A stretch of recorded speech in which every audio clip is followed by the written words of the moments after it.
Gun violence is unique. It's uniquely American. It is an American problem.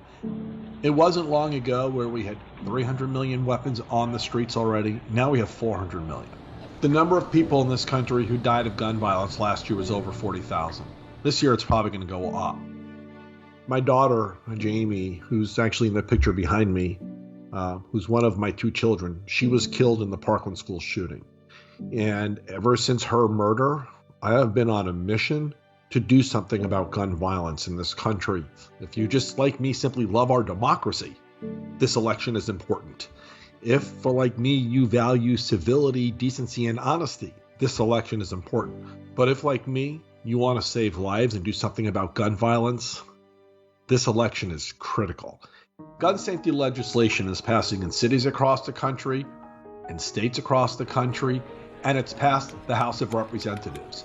And not only has it has passed in a bipartisan way with Republican votes.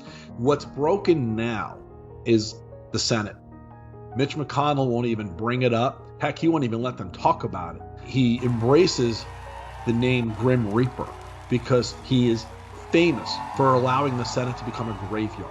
Let's start off with the one that we know has, the broad support of America, 90% support.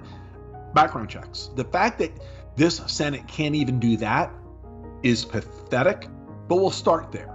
And I think that should be extended to ammunition because you currently have 400 million weapons on the street already, and prohibited purchasers can walk into the store now and buy the bullets because there's no requirement for a background check on bullets. One area where I was slow to come along, but I'm there now, is the banning of assault weapons. I wanted to just be pragmatic and get other laws passed. But then these groups started to show up at rallies with AR-15s strapped around their shoulder. And all of a sudden, it was no longer about the old Second Amendment arguments. These folks were using these weapons as armed intimidation. And armed intimidation then led to armed shooting in the streets of Kenosha, Wisconsin. They've made the argument themselves for why those weapons should be banned.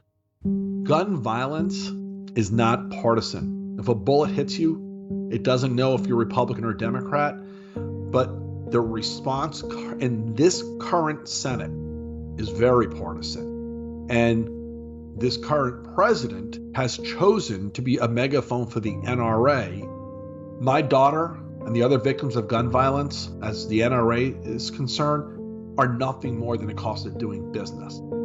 If the current occupant comes back, the Senate doesn't flip, not only does legislation not happen, you'll have more Kavanaughs on the Supreme Court, and the gun safety argument will come to a complete end.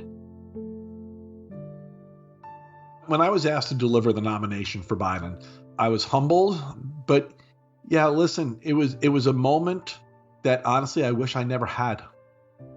I wish I never was asked. I would go back to February 14th, 2018 at 2 p.m. in a New York minute.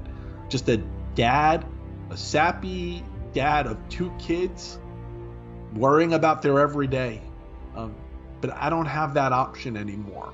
He is such a decent, compassionate, empathetic person. And I got to know him when he wasn't running for anything. He reached out because that's just who he is.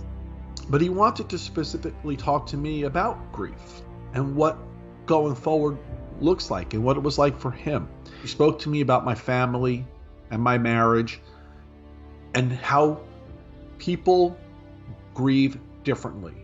And when you're around those you love, it's really important to understand that and to have a plan for going through the grieving process differently, but supportive of one another. The majority of Americans that I've met just have compassion in their heart. They're decent, they're civil. Some of the insane behavior that we are seeing right now, that is not the majority, it is not the norm. The majority of gun owners believe in gun safety because they also understand they could be walking down a street and become the victim of a random act of violence. I meet people across this country who have suffered the worst kind of loss, but who are doing something about it, who have decided that they're going to be a part of saving somebody else's life because the person they love was killed. That's the position I find myself in. What the gun lobby is struggling with now is you have people like me or the kids or other victims of gun violence who used to back off when they would push back, and we don't anymore. It's like, you know what, if you're going to do that, that's fine, but we can use our voice too, and we're going to. I live with this guilt over never having done anything about this before it was my preventable tragedy. I live with guilt over not using my voice before it was my kid. Sometimes in life, people go through hard moments. It's not always loss. Sometimes other things can create real hard moments. And having empathy is a really critical tool to being helpful to someone else. This country right now is going through a horrible moment with this pandemic. We're going to be 200,000 people dead soon. These people were sick alone, they died alone, and in many cases, they're buried alone. And these families are suffering. Just like us, they're human beings. They go through the same highs and lows. And I can honestly tell you, if you open yourself up to the love and compassion from others, there's a lot of it out there to receive.